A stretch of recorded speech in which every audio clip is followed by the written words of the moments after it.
जे बोललो ते करणार आणि जे नाही होणार तेही केलेलं आहे। आणि म्हणून हा जो काही 2.5 वर्षाचा काळ आपण पाहिला तो संपूर्ण महाराष्ट्राने पाहिलेला आहे। 2.5 वर्षाच्या पूर्वीचा काळही महाराष्ट्राने पाहिलाय। महाराष्ट्र 10 वर्ष मागे गेलं होतं, महाराष्ट्र बंद होतं, महाराष्ट्र सुरू झाला। मंदिर मैदर पुजारी आपले बसलेले आहेत, सगळं बंद होतं, परंतु या विकासाला चालना दिली, थांबलेले प्रकल्प पुढे नेले, हे सगळं आपण केलं। आणि म्हणून मी आपल्याला एवढंच सांगतो की विकासाचा झेंडा हाच आमचा अजेंडा आहे। 168 कोटी खर्च करून शिव मंदिर परिसर सुशोभीकरण प्रकल्प सुरू आहे।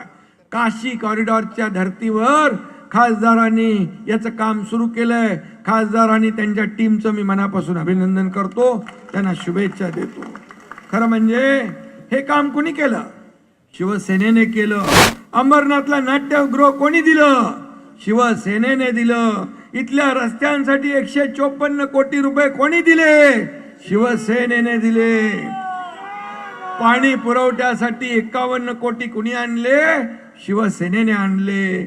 अंबरनाथ शूटिंग रेंज कोणी केला? शिवसेनेने केला। खासदार साहेबांच्या मागे शिवसेना आहे ना। 1 लाख पुस्तकांचं शिवप्रेरणा ग्रंथालय कुणी केलं? शिवसेनेने केलं।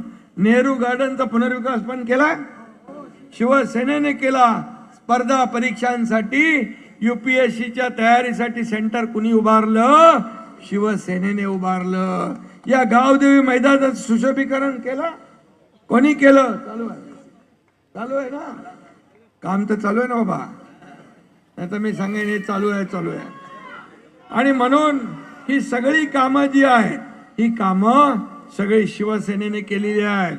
आणि आता मनीषाताईंनी सांगितलंय ते मगाशीच मी सांगितलं, चांगलं कॉलेज आणि चांगलं हॉस्पिटल या ठिकाणी झालं पाहिजे। काही लोकांना मी मुख्यमंत्री झाल्यापासून पोटदुखी उठलेली आहे, पोटसूळ उठलेला आहे। त्यांची पोटदुखी काही जात नाही आणि म्हणून त्यांच्यासाठी बाळासाहेब ठाकरे आपला दवाखाना आम्ही मोफत काढलाय, तरी सुद्धा पोटदुखी जात नाही। आता तुम्ही त्यांना जमाल गोटा द्या।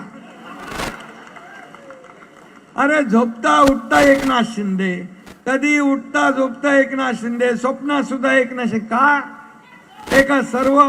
एका सर्वसाधारण घरातला मुलगा, एका शेतकऱ्याचा मुलगा मुख्यमंत्री झालेला तुम्हाला पचनी पडत नाही? अरे 2.5 वर्ष मी बघितलं, 2.5 वर्ष पायाला भिंगरी लावून एकनाथ शिंदे संपूर्ण राज्यात कानाकोपऱ्यात फिरला।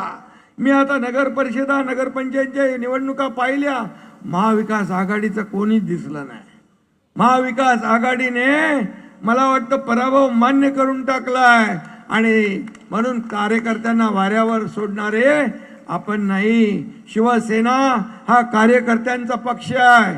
मी मुख्यमंत्री असतानाही कार्यकर्ता म्हणून काम केलंय, आजही कार्यकर्ता, उद्याही कार्यकर्ता म्हणून काम करणार।